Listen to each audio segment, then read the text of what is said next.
Teletorn valmis siis olümpiaregati 80. aastaks. Tahtsingi alustuseks panna selle video, kuidas nad otsisid kohta sellele. Vilniuse telemati projekt või torni projekt, mis oli nagu eeskuju. See põhines tegelikult 250 meetrise tehase korstnakonstruktsioonil. Ja neid variante, kuhu teletorni panna, neid oli nüüd mingi 7-10. Päris hea ports. Enamus neist olid Piirita jõest põhja poole kõik, aga mõni oli ka lõuna poole. Sidusime ta olümpiaprogrammiga, õigemini ehitusprogrammiga ja selle täiteks ta ka valmis 80. aastal. Oli tõesti tihe koostöö selleks, et saavutada seda originaalset lahendust, mida me taotlesime just Tallinna tornile. Ja mis erines tunduvalt siis meie eelkäijast Vilniuse teletornist, millest me omakorda ehituse käigus läksime mööda ja peab tunnistama leedukaid, et nad olid arusaavad inimesed, olid sellega nõus ja vähe sellest isegi ohverdasid kogu nendele määratud aparatuuri, samuti meile esmajoones, mille tõttu me saime rakendada selle torni 80. aastal, nemad aga 81. aastal, seega aasta hiljem.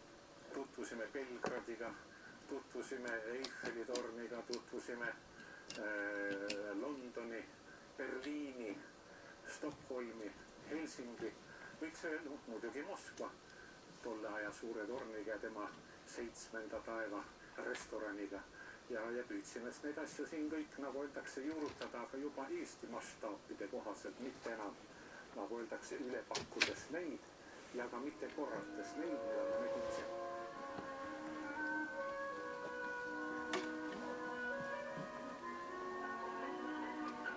30. septembril 1975 pandi nurgakivi uuele Tallinna raadiotelevisiooni saatejaamale.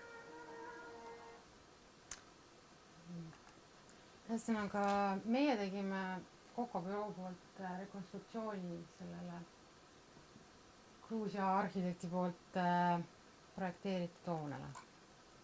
Alguse sai see sellest, et enam ei olnud tarvis sissepääsuhoonet, mis oli Vene ajal nagu kaitseobjektile selline filterrajatis, et seal asetsesid siis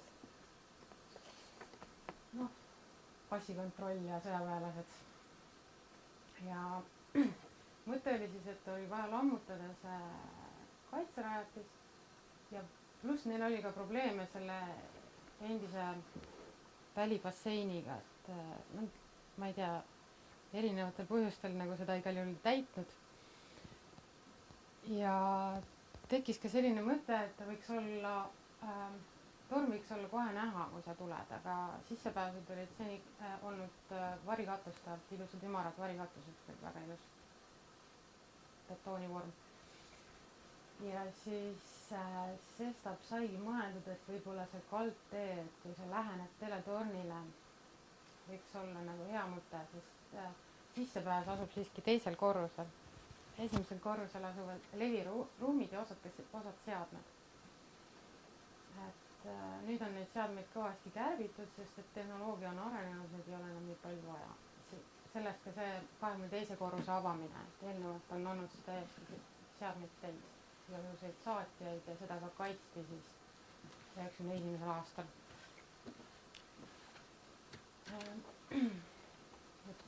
Üks mõte siis tekkis selline, et tuua lahku sisse- ja väljapääs teletornile, et ehk siis sissepääs läheb ühes suunas ja väljapääs, ehk siis filter läbi muuseumi poe nii-öelda on siis teine suund, et need omavahel nagu ei ristu. Ja tulem ongi see, et sa sisened suveperioodil mööda kaldteed teisele korrusele ja väljud pärast üleval ära käies liftiga sõites esimesele korrusele ja sealt siis varikatuse alt. Ja pääsma nii-öelda hoone alt, mis asub kaldtee all. Ja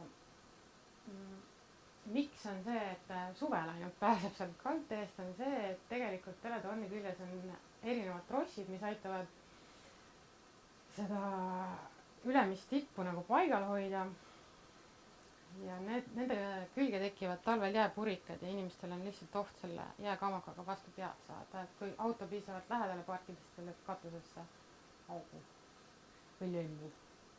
sestap on ka see kõik eemale viidud, see parkla ja samamoodi ka töötajate parkla on allpool eemal. ühesõnaga talvel ei soovitaks sealt minna.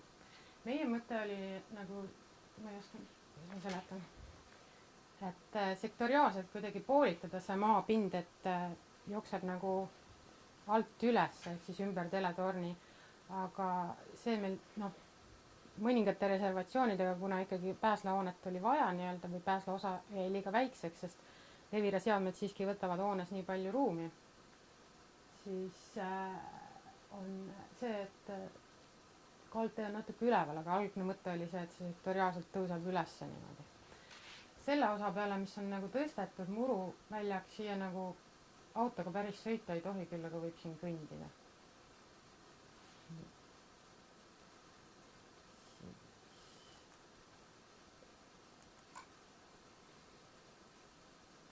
väljast kohvikukorrus õues, siia on pannud võrgu, sest inimestel on komme oma fotoaparaate sealt loopida või enesetapjatele nii-öelda ka nende püüdmiseks. Välja saab sealt ainult ühest väravast, nendele base jumperitele on tehtud väike rõdu, mida saab siis avada, mis on tavaliselt lukus ja nemad saavad siis sealt hüpata.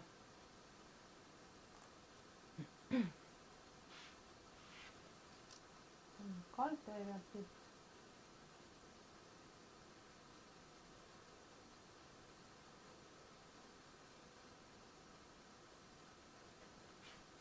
siin on see alumine pääslahoone siis.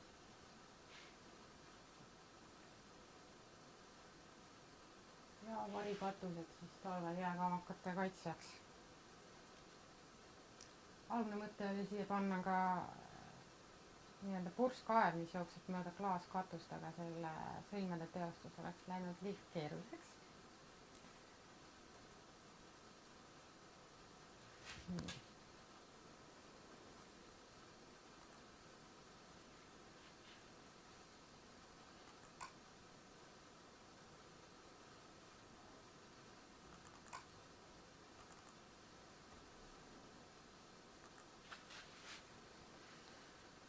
siis siseviimistluse osas, jah, mina olen sisearhitekt, selles mõttes arhitektuurist ei oskagi nii palju rääkida. siseviimistluse osas oli põhiinspiratsiooni allikas nagu selline 60-ndate kosmose stiil või ma ei oska öelda, siukene kosmoseihalus, mis tekitas, mida see teletorn tekitas. et sestap meil on sellised 60-ndate stiilis veidikene või sellest arendatud siuksed kosmilised vormid nagu 21. korrusel ehk siis külastajate korrusel sellised seened, mis reageerivad inimese liikumisele. normaalasendis on nad nagu horisontaalselt ja siis keeravad ennast vastavalt sellele, kas ta on siis laest või põrandast inimese suunas. Nad ka igal täistunnil peaksid nagu, ma ei tea, kas praegu töötab, aga peaksid ka esitama nii-öelda seenetantsu ehk siis keerlevad, pöörlevad ja muusika on taustaks. samuti on nad valgustatud, õhtul on see väga kena vaatepilt. siis põrand justkui sümboliseerib kosmilist puru, seal on markeeritud erinevad kaugused teletornist siis erinevatele Euroopa pealinnadele. restorani osas meil olid siin erimeelsused rentnikuga, aga üldiselt siin on väiksed kosmilised lambid ja nad meiepoolseid vaheseinu lihtsalt ei tahtnud kasutada. ja fuajees on samamoodi mõeldud, et laes on justkui kosmiline muru ja sealt kukuvad ja hüppavad alla need väiksed kosmonaudid ja siis osad alles pead paistavad need valgustinupud sealt.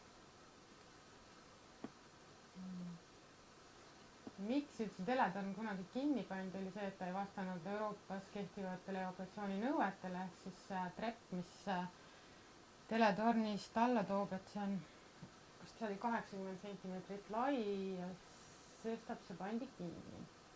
Ja uuesti saime avada tänu sellele, et Päästeamet siis nõustus sellega, et tehakse paanikatuba, 20. korrusel on paanikatuba, mis siis juhul, kui on tulekahju, siis inimesed evakueeruvad sinna ruumi ja võivad seal olla kuni tund aega, seni aega peavad kõik suutma lifti kaudu evakueeruda alla, siis umbes 10 kaupa.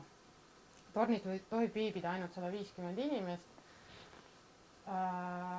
ja praegu vist on, kui ma ei eksi, et personal välja arvatud, et siis see number on 100 seal, et saaks personal käia, kuna kõik telekanalid ja need raadiokanalid käivad ise oma seadmeid üleval tornis hooldamas, siis kogu aeg täpselt ei teata, palju seal rahvastada, seda ka see sõelub kaasa arvatud restorani töötajad, siis on see igaks juhuks viidud niivõrd madalale see number. Ja kui see number on täis, siis teletorni üles parasjagu ei pääse, et see all on lifti kohal peaks olema ekraan, mis näitab seda numbrit, palju tornis hetkel viibib inimesi. Ja mis seal huvitavast interjööri poolest on veel võib-olla kelder, mul sellest pilte küll ei ole, aga seal on väga tugevad sellised jämedad betoonseinad ja vahvad ümmargused augud neis, et seda betooni on seal keldris sama palju kui terves tornis kokku, et et on nagu jonnipunn seisab püsti maa sees. Kas kelder on avalikult kõige kasutada? Keldri jaoks peate küsima luba sealt, et nad näitaks seda selles mõttes selle leviaga. Ja paanikatuba on ka väga tore, sealt saab avada aknaid õue ja vaadata. Üles jäi veel 22. korrusel ja restorani korrusel on veel mingeid üks seadmete tuba, aga üldiselt on seal restorani köök ja restoran. Et seal otseselt vist ei ole midagi panevat. Kahju oli sellest, et tervet restorani seda ümber selle taldriku kõndimist ei saanud võimaldada, see jäi kahjuks rahalistel põhjustel ära ning see nüüd näeb sealt ainult, on lubatud külastada ainult ühte sektorisse.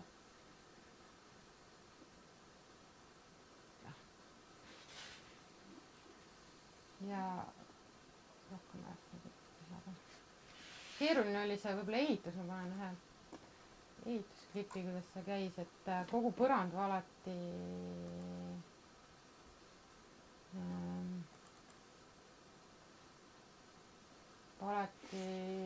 kärukaupa üles viidi liftiga. Väga kaua võttis see aega ja oli väga kallis. Siin on lihtsalt siis timelapse, kuidas see ehitamine käib.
ma ei tea, kas ma näitan mingeid plaane ka, kas on huvi. Siin on veel mõned. See on nüüd keldrikorrus, et see osa siin on hästi põnev, selline ümbruskäik ümber selle tornikooriku. See on nüüd esimene korrus, kus on see muuseumipood. Siin on personaliruumid. Siin on see avatud osa ja see kõik on Levira osa ehk siis nii-öelda külastajale suletud. Ja teisel korrusel on see auditoorium, kuhu me tõstsime ümber ka selle Dolores Hoffmanni vitraaži, mis oli ennem foyer fassaadis siin. See on tore ja kirju selline. Ja siin on samuti Levira büroo osa kahel pool. Levira siis tegeleb selle kogu seadmed või saadete edastuse asjaga. Ja riik omab sellest Levirast siis 51%, ülejäänud on Frankfurti oma ja vahepeal oli jutt sellest, et seda müüakse maha, aga siiski jäetakse selline, see on üsna oluline, et riigi enda käsutuses oleks infoedastuskanal. Ja siit edasi tulevad väga kõrged korrused, et 10 meetrised korrused siin, 5-7 korrus, sellised põhjad. Sinna saab ka liftiga sõita.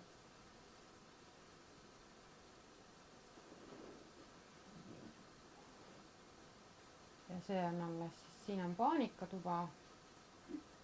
Tähendab, see osa on paanikatuba. Ja siis on külastajate tsoon ja restorani köök ja viimane korrus, kus on saatsed. Mis paanikatuba on lihtsalt aknate ruum? Seal tegelikult on avatavad aknad, mingi paar tükki, sellised nagu täitsa saad lahti teha ja välja vaadata. Mis ta täpne funktsioon on? Paanikatuppa minnakse siis, kui tornis on tulekahju ja oodatakse, kuidas 100 inimest või 150, kes seal tornis on, siis evakueeruvad. Peavad evakueeruma tunni aja jooksul litsiga sealt korruselt. Lihtsalt ikka betoonist ruum. Aga sealt saab välja vaadata, tõesti, see on tore. Kuidas need ekraanid, need liikuvad ekraanid, mida sa enne näitasid, et kas need toimivad hästi või nüüd on nad ju pikka aega kasutuses olnud? Eks nad ikka lähevad rikki, et nad on ise tehtud, et algselt oli ikkagi plaan osta kuskilt Jaapanist mõningad robotid, tegime koostööd Tartu Ülikooli robootika kateedriga nii-öelda osakonnaga ja siis ja lihtsalt need valmisrobotid, mis oleksid töökindlad, maksab selle eest saab ainult ühe roboti. Ja kuna mõte oli siis Eesti ekspositsiooniga tutvustada Eesti teadussaavutusi, siis mõtlesime, et teeme siis ise need robotid. Need on tehtud koostöös siin metallifirma oli väga täpselt, siis oli loomulikult see mehhatroonika osakonna teadur tipist ja siis oli kunstnik ja veel need elektroonika